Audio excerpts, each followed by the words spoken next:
but he had never been to San Diego. And so I thanked Brother French because he was scheduled to go up to San Francisco. And Brother French said, Brother Williams, why don't you go ahead and have him come down to San Diego? I said, well, that sounds like a plan to me. But I don't want to spend too much time. I want to give way to Brother Brooks, but just to give you a little background on who he is. Brother Tommy Brooks will pray the gospel on March 31st, 1985 at the 5th Ward Church of Christ in Houston, Texas. Shortly after, he began his preparation for the ministry, focusing on biblical studies at the Houston Christian Institute under the direction of Brother Thomas Foster.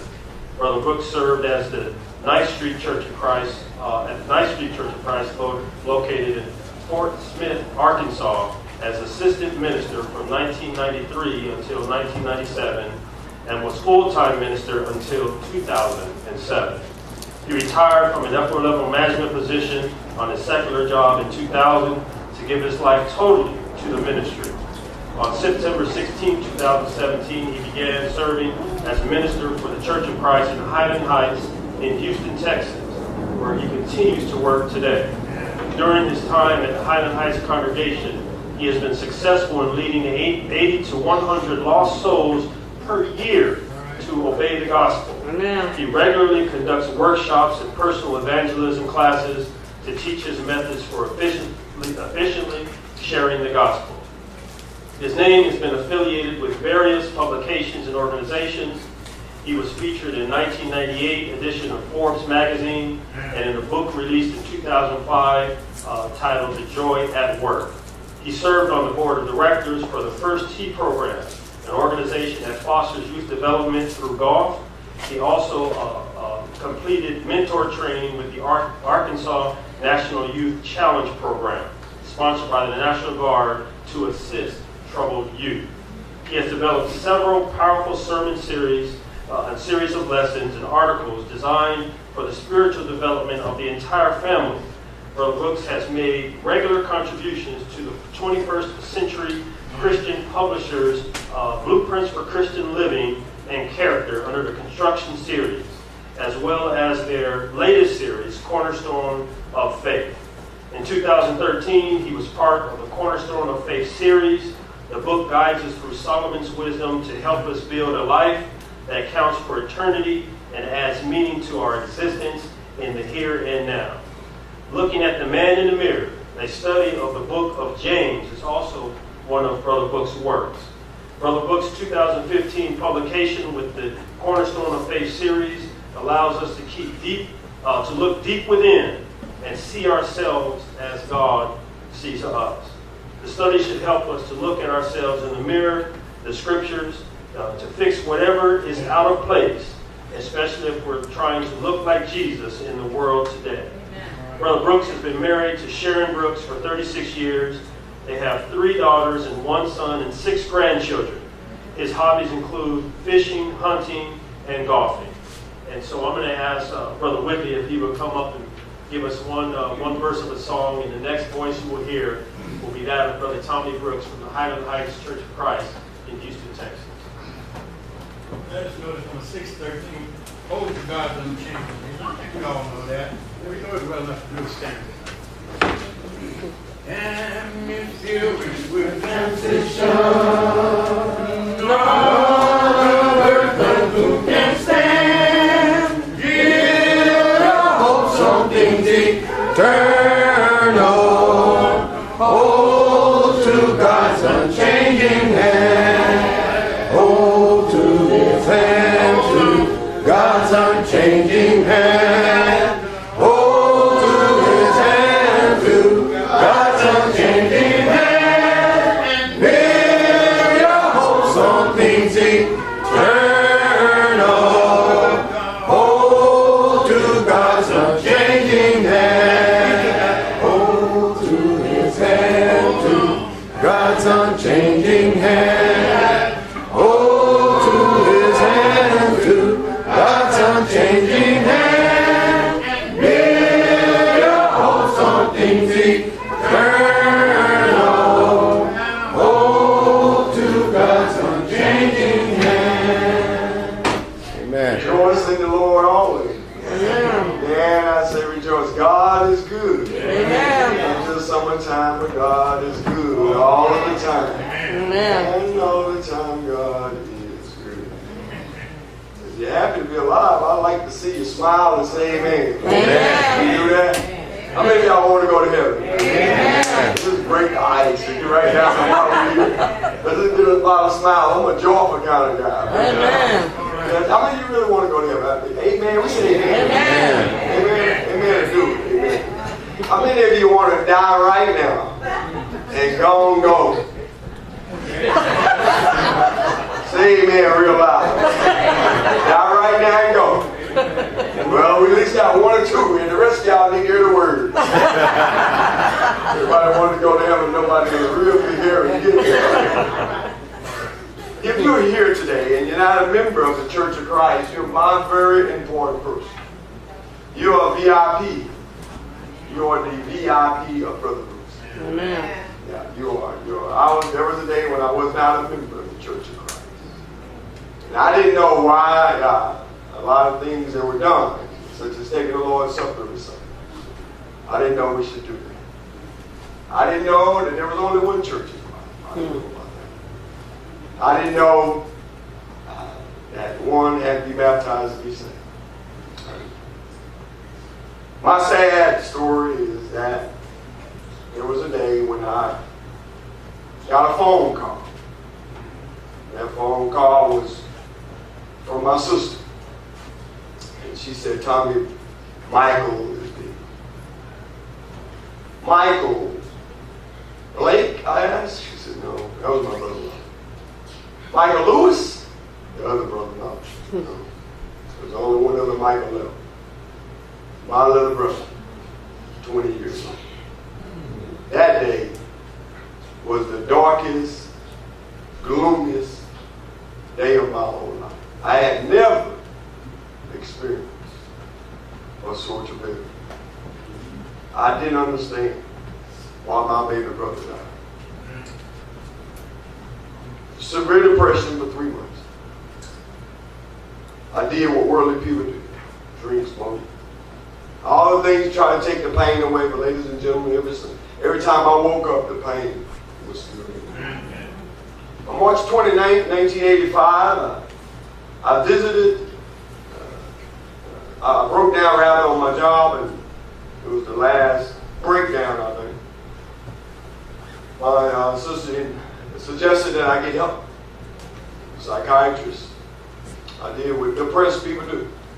I went home and I went to my bedroom and I stayed there from Friday to Sunday morning. I got up Sunday morning and started to get dressed. My wife was not used to me getting dressed on Sunday morning, so we laid in like most people. And she asked, "What are you doing?" And I'm going to church. I'm going to church. And I went to a Church of Christ on I-10 in Waco, Eastern Texas. And that day, I heard an old little story. How Satan came from glory. Amen. I gave his life on Calvary to save a wretch like me. Amen. I believe that story. I repented that day. I confessed Jesus before an audience of 1,200 people. And I believed he was the Son of God. Amen. And they baptized me right then, not next week, not 2 weeks later. Amen. That very moment, my life changed. Amen. And after I learned what one must do to be saved, the sad moment hit me. And if what I just did to be saved was what man had to do to be saved, my little brother was not saved. And for 32 years, I've been looking for my little brother in the audience. Everywhere I go, every time I preach, I look for that person who's never told me. Because I can't help him. But I have a little sister in San Diego before I leave. I have a little brother in San Diego before I leave. Amen. I have a sister who will come home before I leave to Amen. the Lord's church. So when I came from Houston to here, I didn't believe I was coming by accident. I don't believe I'm here by coincidence. I'm here for somebody. Amen. Because I believe in the providence of God, and that is God will provide for those who have never heard the truth. Amen. He will provide for those who are down in their dark, gloomy moments of life, that they can come home before it's eternally too late. Amen. So I don't believe I'm here accidentally. I came to do what God has sent me to do. Amen. And so I say that story up front to you so that I'm not here for you to pat me on the back. That's not my interest. Or it's for you to say how well I preach. That's not my interest. My interest is to find the person who don't know Jesus in the corner of their sin. Amen. My interest is to lift him up on the cross all this week. Amen. Or he said, if I be lifted up, I'll draw all men unto me. And I know the drawing power is in the gospel of Jesus Christ. Amen. And so when I say you're my VIP, that's what I'm talking about. And that's going to be the way it's going to be all week. Because I know why I'm here. Amen. And I don't take it lightly. For tomorrow is not promised to any of us. Amen. Life can end today. Who knows who's next in the family portrait of this congregation? Amen. If we take the portrait of this audience today, someone will not be here next year. No doubt, possibly, even next week. The family portrait that hangs in your home, go home and look at it. Ask yourself, who's next? Because surely, as the picture has been painted, the faces would fade. So are we serious? Yeah, am I serious? Yes. Do I baptize a lot of people? Absolutely. Why? My goal, my commitment to the cause, what drives my passion, is not a parking spot. It's not to be called reverend or father, but to be lifted up. What drives my passion is a loved one who never heard. Amen. What drives my passion is a father who gave his only son. And all he wants from us as preachers that do what I do is to tell the world of his love. Amen. How he loved the world. Tell the world of his son's love. And how great a love had no man in him. And he laid down his life. So that's my preliminaries. And I don't count that toward my time.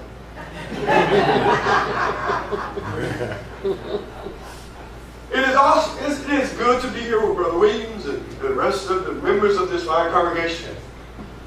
And certainly we know there are great preachers out there who have been invited, but I'm elated that I'm the one. We're going to be with you this week. I would say to you, if you have loved ones and friends who don't know the truth, you owe it to them to bring them this week. But first, you owe it to yourself to look in the mirror, as I will be talking about this week. When we look in the mirror, according to James chapter 1, is where God's word is the mirror that we must look at. And when we look in the mirror, there's a man in the mirror. And that man is you. That woman is you. And what you must do in order to be reached to the Word of God, you must look in the mirror to see you. And when you see you, you'll see a spiritual you, because the mirror never lies. The mirror will tell you what you see. And so in the background of the mirror, what I'm talking about this morning, stands a man with stripes. In the background of your mirror stands a man with stripes. That's what I'm talking about this morning. When I look in the mirror, we take an introspective look at each of us. Then we must look at the fact that there are many of you who will commit spiritual suicide. We'll look at that this week. We're going to look at the man in the mirror who lives life without God. Life without God has no meaning. But many of you, no doubt, in every audience, there are some who's living life without God. Will that be you? We'll look at this week the man who rides Flight 927, a flight that we all must board. But make sure you understand before you get on it. Amen. We'll look at this week a man that walks death row, the man in the mirror, who sees himself as a death row inmate with death row bless you. Wow. All of them are geared to finding the man in the middle. The question will you participate? Will you be here? Will you listen? Can you receive with meekness the engrafted word, which is able to save your soul? Amen. In the audience today, I got an internet friend I just met today. He's been listening to me since, I guess, 07 when I went to Highland Heights. He kind of, I guess, when I can tell the cops stumbled over one of my sermons, and he's been a fan of mine, and I just got to meet him. What a joy to know someone is listening. I appreciate him sharing that with me. And then today, I also met, I got Glenn here. He's out of Killeen. Well, I met him. And good to have him in the audience. And then some of our members' daughters here. Tim Williams, and his daughter's here, her husband. It's good to have him. I want some SEALs clothes, by the way. He serves our country. And we are grateful to have those people, as well as law enforcement officers who serve us daily. We live in a time where we really need to think about some things. We really need to think about it. And before I get into that, I want to just let you know, I authored 2 books. One, A Life Without God, another one, Looking at the Man in the Mirror. So the things I'll be talking about this week. And we have some of those with us. And you'll look at getting one for your personal study. This is designed for Bible classes, right, from 21st Century Christian publication. And we are in competition with Gospel Advocate, the foundation book that you were reading this morning. This one competes with the foundation. Cornerstone of Faith is written by African American authors. And we compete with that particular study with Gospel Advocate. So hopefully this congregation consider our books as well. It's good for adults, young adults, especially those who are chasing life and don't realize life without God means nothing. So let's launch into this straight. And what I want to talk about, and I'm just going to be kind of casual, if you don't mind, for the sake of making sure we get the message across there. Is this coming across okay? That's 1, 2, 3. All right. So what I want us to all do this paradigm shift in order to just 1, 2, check. I don't know if this is working. Can y'all hear me okay? Yes. Yeah. You can? Is it working? If I can't hear you. Yeah, okay. I'm loud already, but you call me, you should listen to me.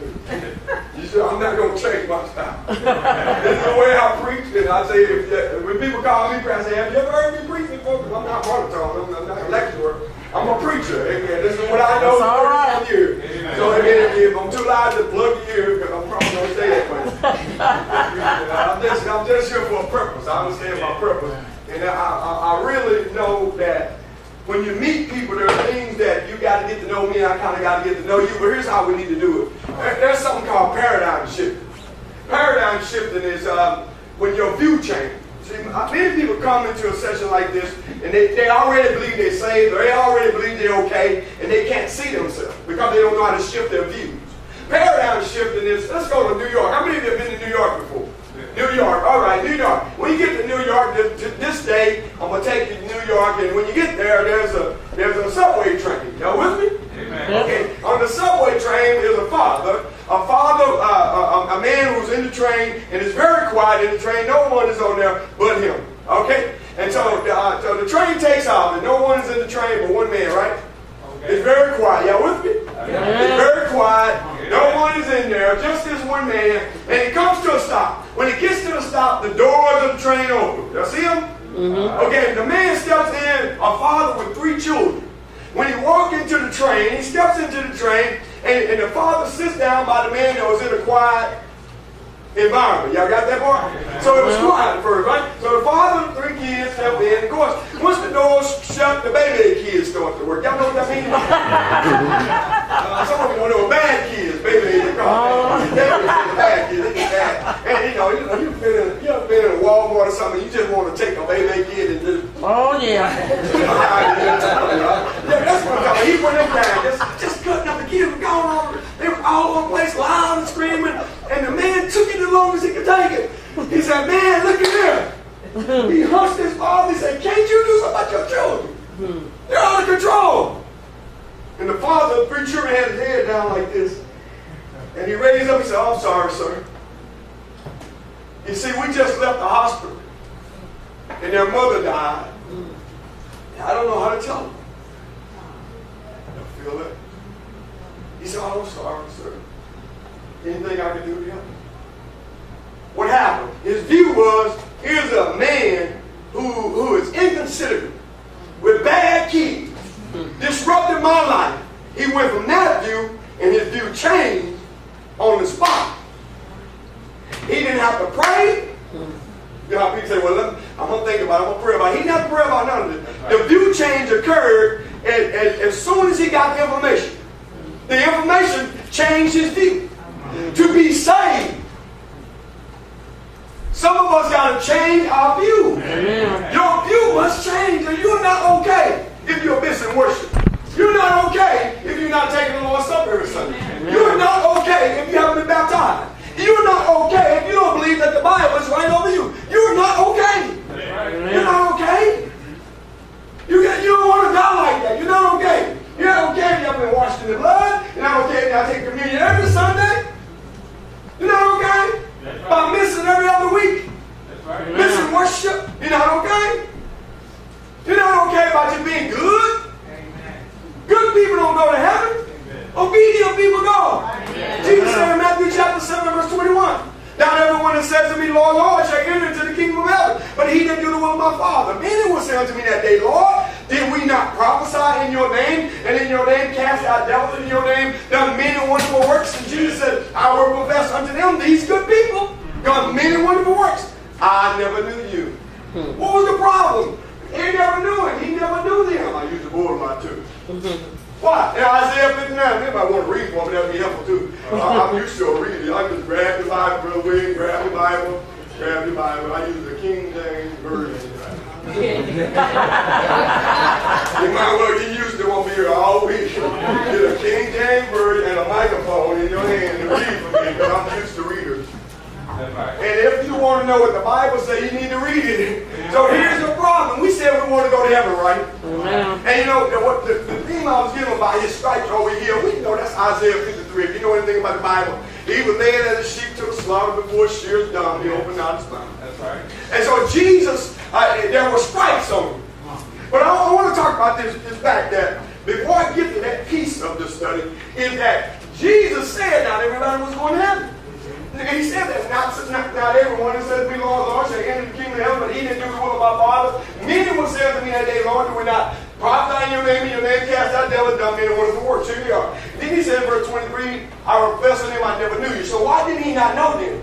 They were workers of iniquity, going against less lawlessness. In other words, if God didn't say do it, you can't do it. Amen. See, we want to go to heaven on our own will, but it's God's will that must be done. Am I right about it? So in Isaiah chapter 59, verse 1 and 2, he says, "Behold, the Lord's hand is not shortened that he cannot save, neither is ear heavy that he cannot hear, but your iniquities have separated." That word is, iniquities have separated him from you, and your God from you, and your sins have hid his face from you, that he will not hear. Now, when I'm reading, you just pick up any time.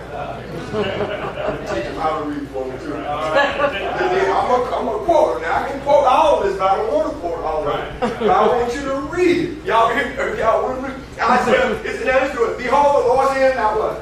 Short. Y'all see that? It's not too short to save this man.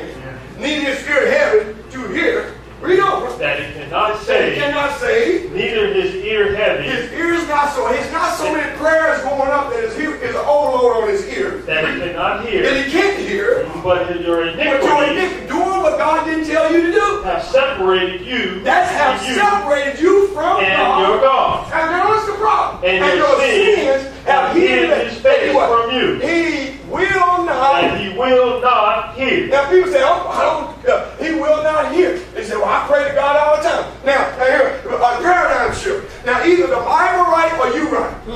Which is it? If the Bible is right, God said, "I will not hear." If you got sin now, if you shacking, you eat, don't pray, get up. If you haven't been baptized, get up. Do it. Ananias told Saul. He was down, Saul was praying. He said, "Get up. Arise, watch out." Why? You can't pray living in sin, my friend. You We can't pray living in the grave. You know, everywhere I go. Yesterday, I met a rapper. Ray something. Ray Stedman. With it straight. Y'all, come on. You I was flying in first class, and he was sitting behind me, and they were taking his picture. And I said, I want a picture. I shot a picture with him. And Ray, he sing a song, Type. How many of y'all know about Type? See, some of these folk ain't gonna admit it. Y'all ain't gonna admit you know about this guy. But anyway, when I got his number, and I shot him, I said, man, the devil needs a spiritual advisor. Y'all hold on. I said, if the devil needs a spiritual advisor, he's a problem. Amen. He said, oh man, I'm good, you know, that's what's up. I said, that's what's up. But you never know.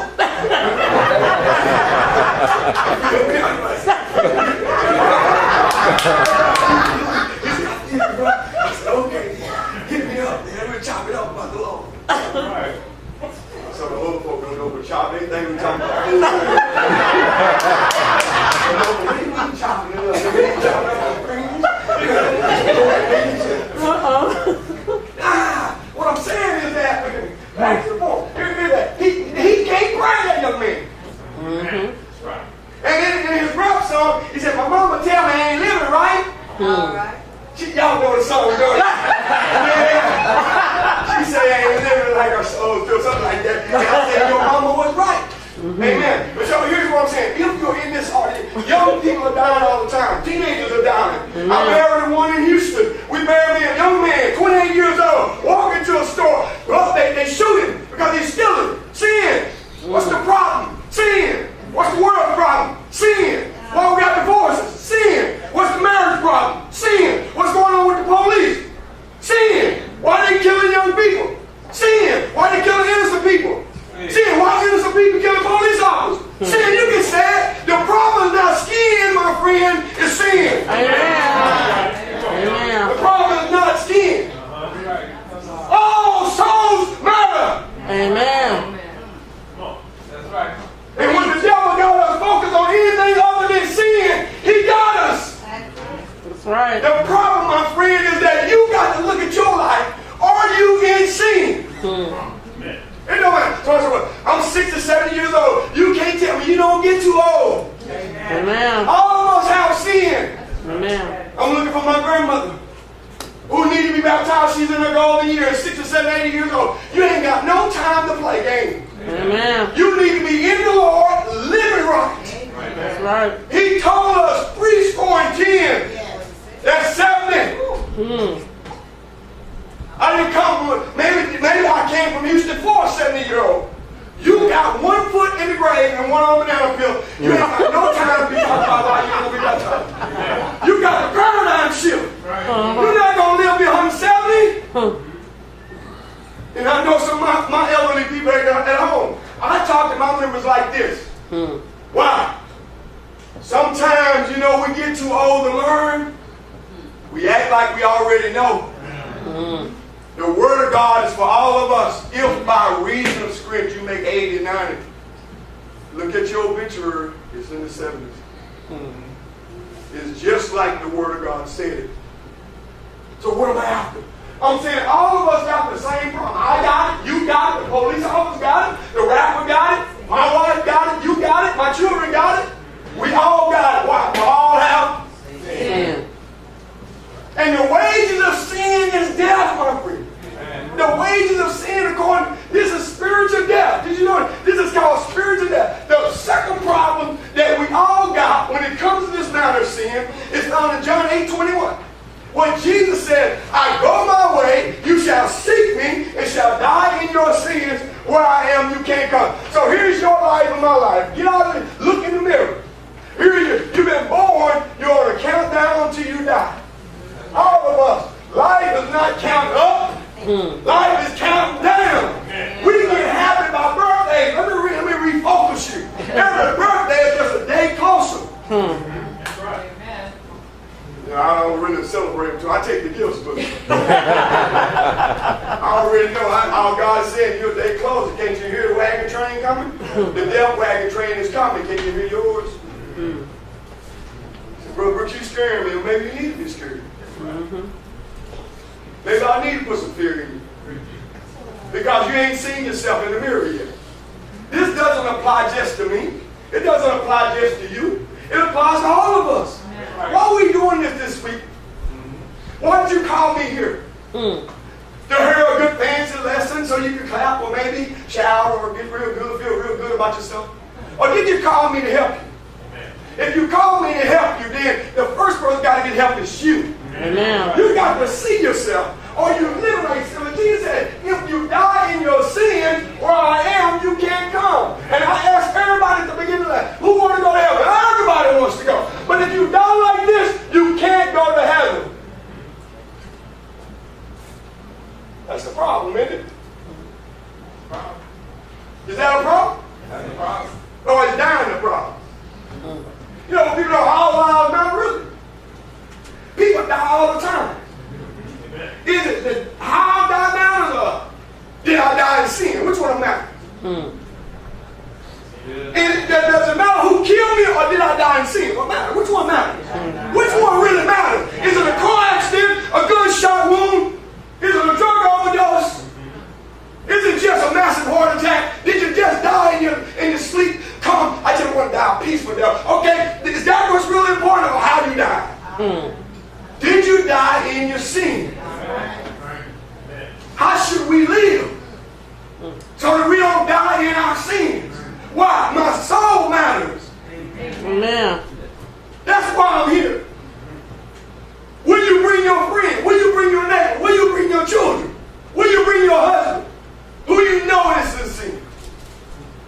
What about husband and wife in here? Unequally yoked. One go to one church, one go to got one book. How can both of you be right?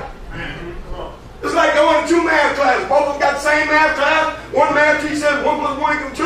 The other math class says 1 + 1 = 3. Well, you want to know which one is right? Whichever one says what the book says. 1 + 1 = 2. That's right. If the book said the math book said 1 + 1 = 2, then the teacher who says 3 is the one you don't go back to class to. He's going to mess you and your money up.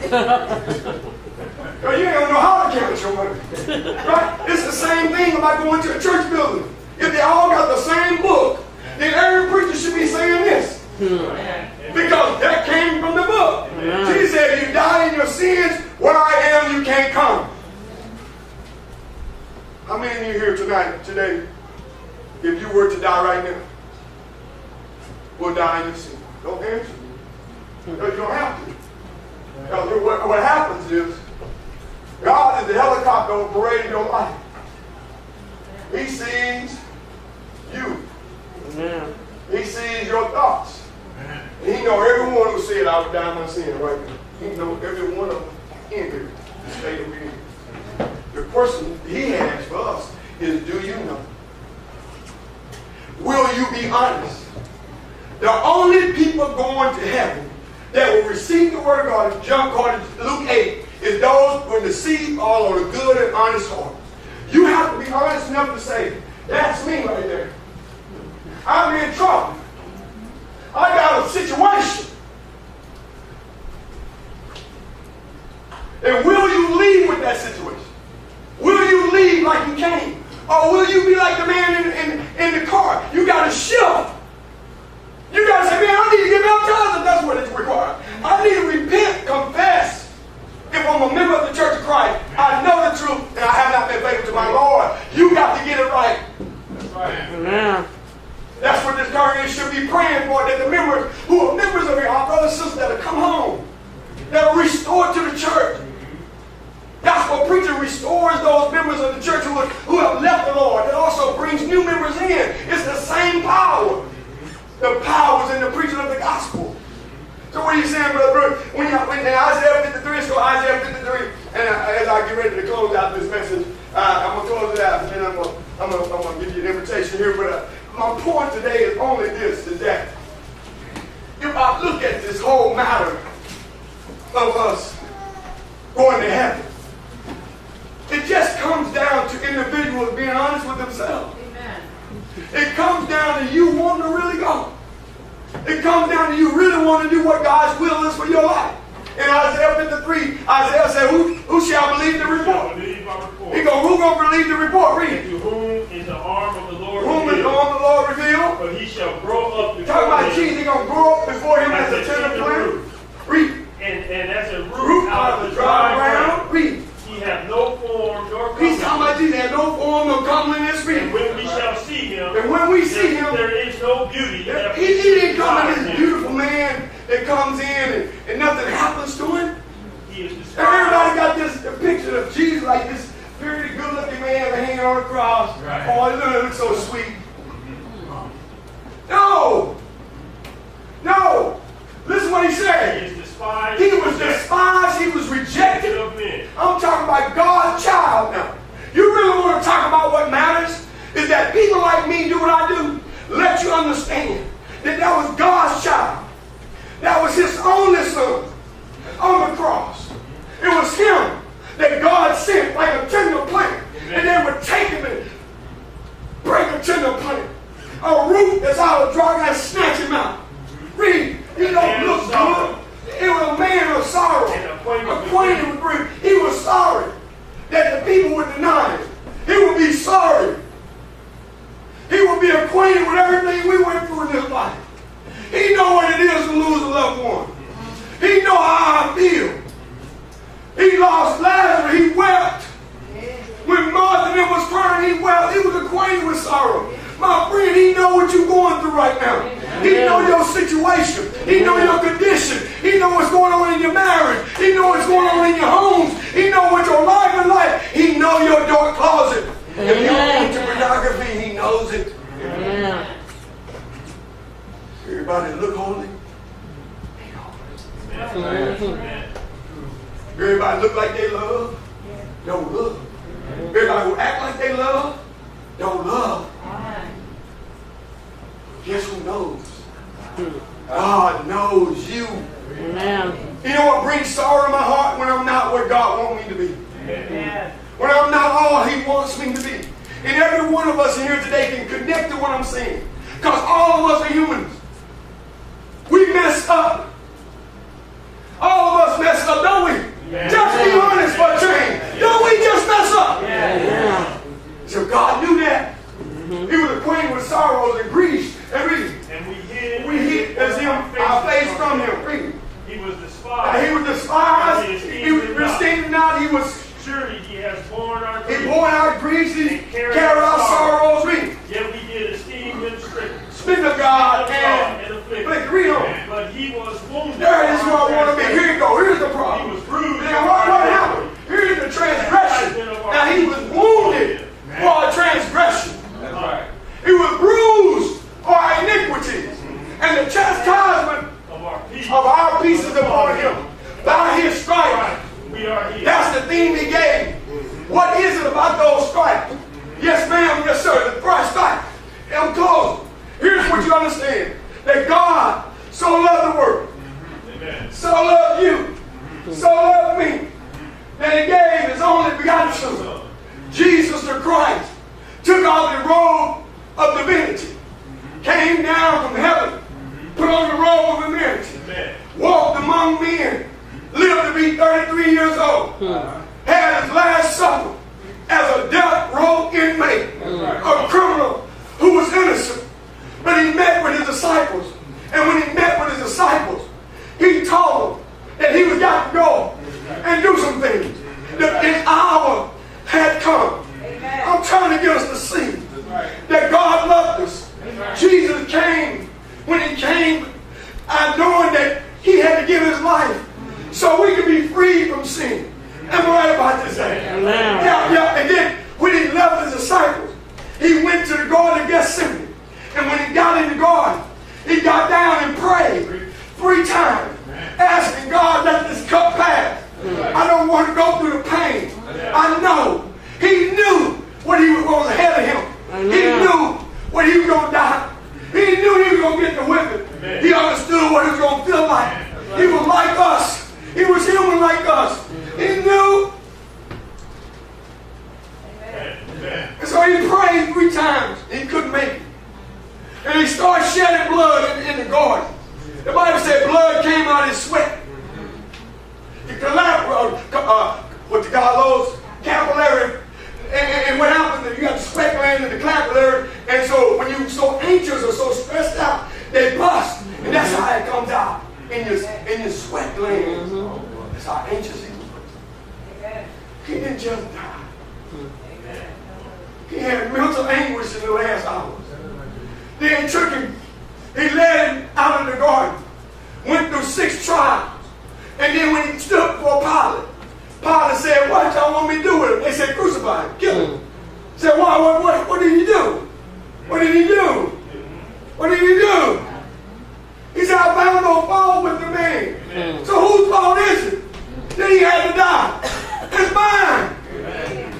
I can look in the mirror. Can you? The fault is mine. I'm the one doing wrong. Can you see you? That's the message. Can you see you? It wasn't him. It's you. Look at the board.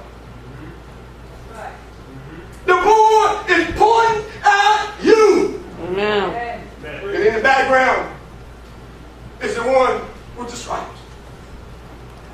They took him. Pilate didn't want to release him.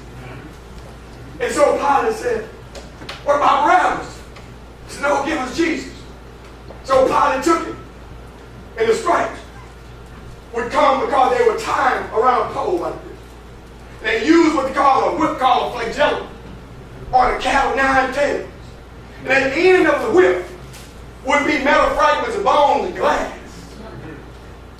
And they would take it, tie the man naked to the pole.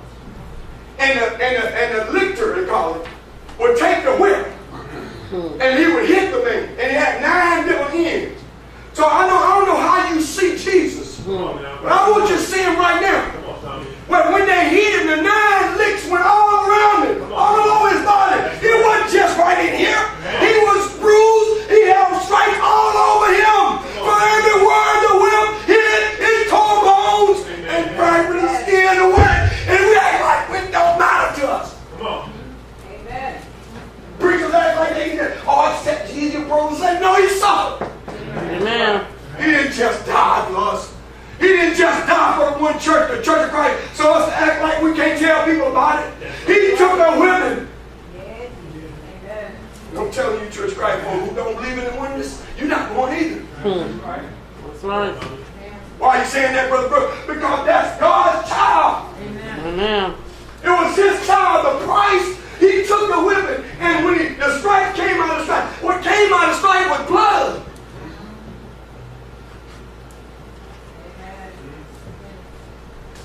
Had faithful. Come on, preach. You're not going to get baptized? And we believe we're okay? Is that the right view? They take him and whip him. They say they whip him so bad they curse. They have to cut the tongues out their mouth.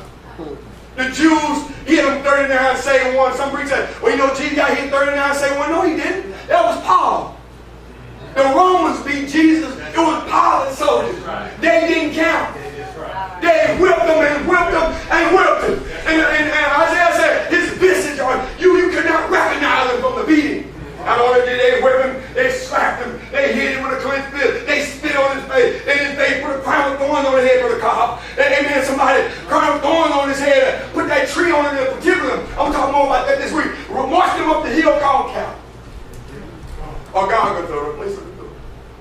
When they got him up on the hill, y'all know they hung him, don't you? They drove nails in his right hand, drove nail in his left, nail in his feet, hung him up between 2 thieves, 2 guilty men. But if you look in your mirror, in the background, you'll see a striped up Savior. But if you can't see him, that's because you can't see yourself. When you can see yourself, you'll see your Savior. You can see him on the cross. You can hear his pain. You can hear him when he says, Eli, Eli, lama sabachthani. Right. My God, my God. Why are you here? Why are you leaving me here? Why sit in the mirror? Me. Why are you leaving there? For me. Can you say for you? Why did he leave him there? Say for me. See, you can't be honest. You're not ever be saved.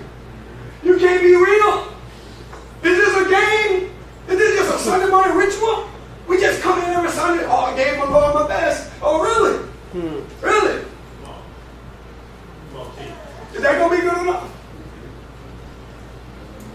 Well, you know, Brother Brooker, you kind of hard on him, but call me back. And I wait for to see wrong early. That's fine too. The point of it, I'm not trying to make you feel okay. What I'm trying to do is get to your conscience. Amen. And to say, my friend, you can do something. Now, when it pierced me in the side, out came blood. That's the key. What came through the stripe was blood. What came in the side, out of the side was blood. And you know what else came out of that side? Wow. These two things solved the problem for mankind. Right there. The Savior on the cross, when it pierced him in the side, out came blood and water. He came down off the cross. He gave a command. He said, go in all the world, preach the gospel to every creature. The gospel is the crucified Christ. I preach Christ and it's crucified. If I just preach the word, it don't affect it. That's right. If I put him on the cross, that's the power of God. Amen. God said, put my son on the cross. And if they see him on the cross, the people will come. The people will come. So he bless the gospel story. His death, his burial, his resurrection. That's the gospel. But on that death, burial, and resurrection must be cross preaching. If there's no cross preaching, there's no power. Amen. The power is in the love story of God so loving you that he would let his son go through such suffering to give you freedom from this sin problem. You know what he said when he got up out of here? He said, go in the world, preach the gospel. He that believeth and is what? Baptized shall be saved. This is the person going to be saved. One who believes what? This whole story. The gospel, the blood story, the bloody whipping, the bloody, the 24 hours, all the blood. Service must be bloody. Amen. They ain't bloody, the people just shout. They feast. Oh, God, we Jesus there. That's the house of feasting.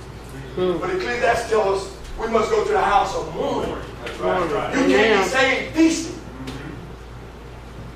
Every Sunday is a eulogy of the deceased one. Christ. Go to a funeral, they don't feast.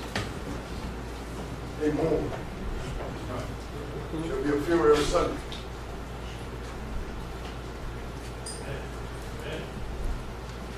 Don't make sense? Want to know how I baptize? Because I preach the eulogy every Sunday.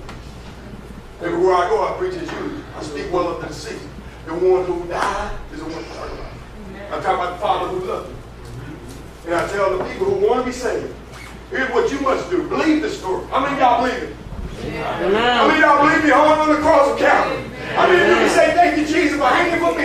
How many of you can say he died on that cross? Do you believe that he took him down and buried him in a tomb? Do you believe he got up Sunday morning with power?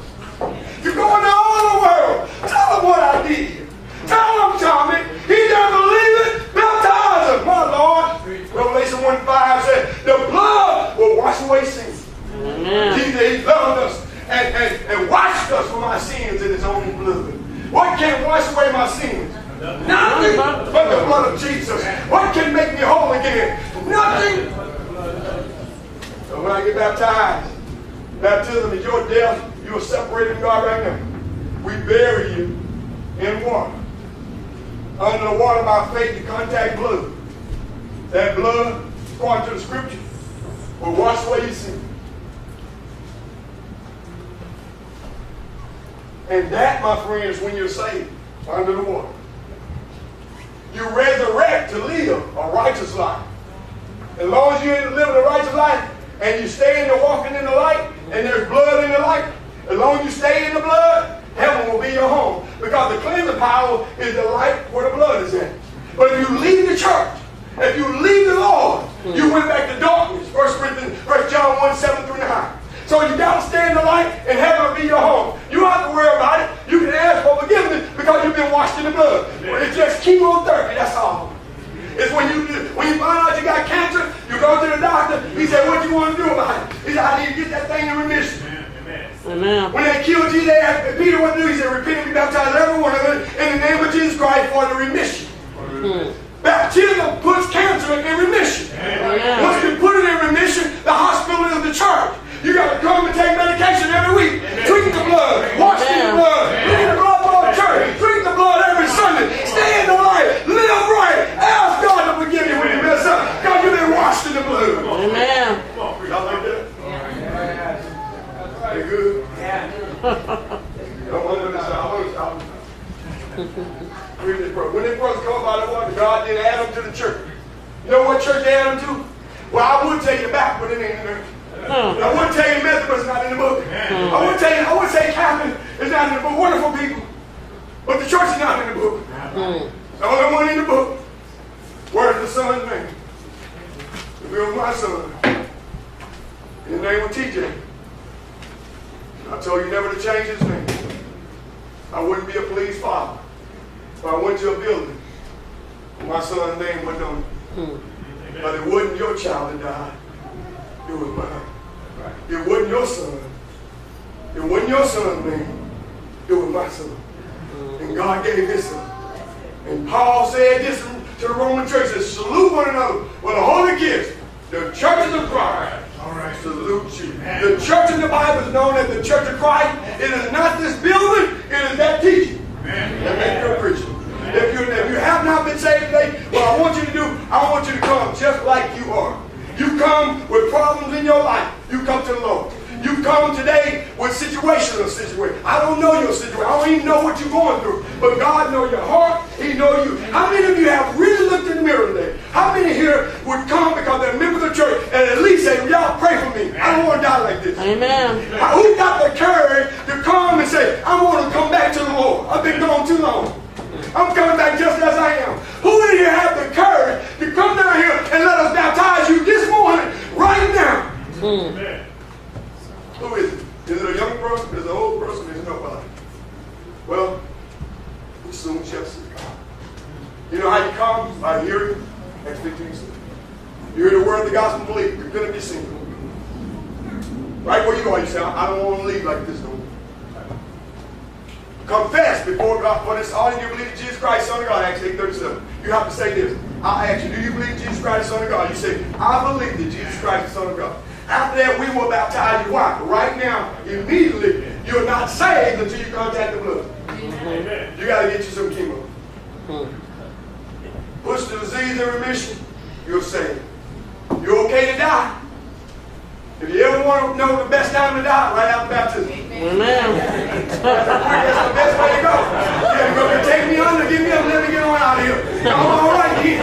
But some of y'all have been baptized 40 years ago, still been seeing them. It's time to come. God said, I'll stand at the door tonight, Jesus. I'll stand at the door. If you're open, I'll come. I don't want to wait over time, I'm sure, but that's okay. It's okay. We'll make it up this evening. I want y'all to come. Here's one. Who want to come? I want to do a serious thing. If you've been too far away, come on. Please come.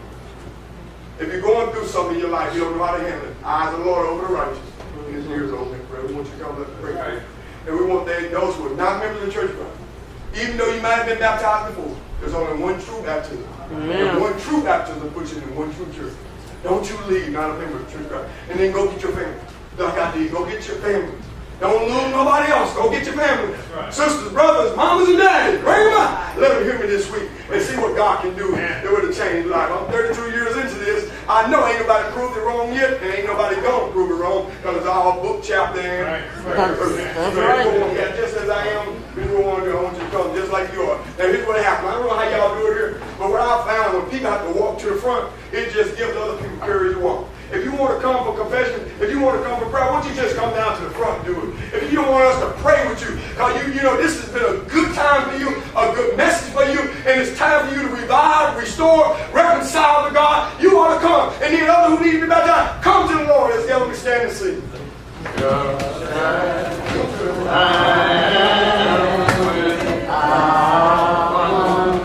Come on to God, God.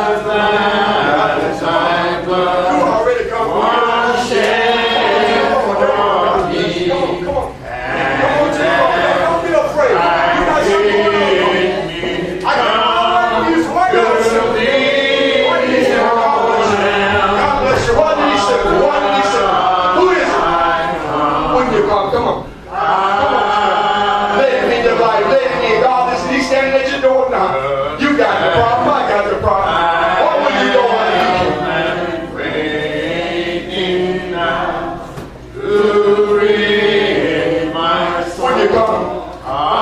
When you come? How about somebody over here? You're real close. You almost did it. You almost became a winner. The devil been winning in your life. Time and time again. The devil has won. But today you can be victorious. You say, I'll come, Brother Brooks. This is me. That's me, Brother Brooks. I'll come. Just like I am. When you come.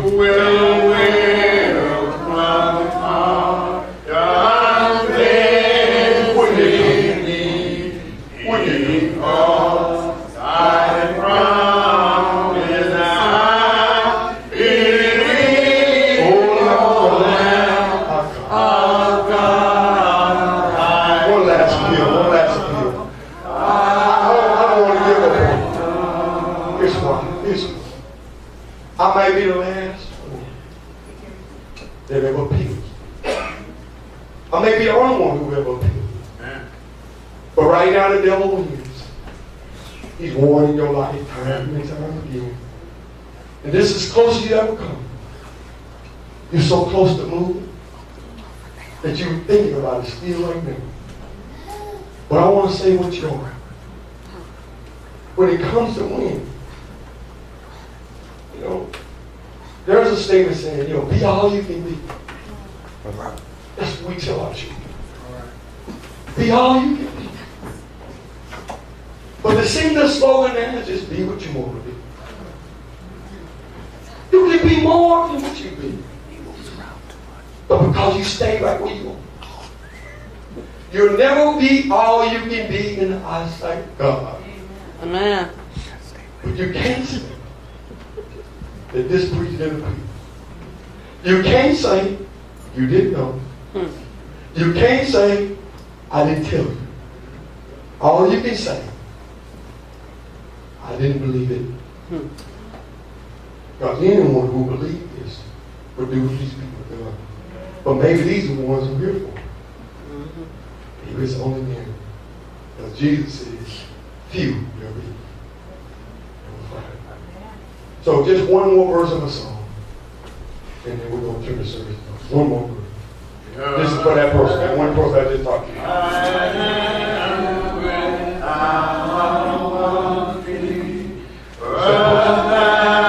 It's your second chance.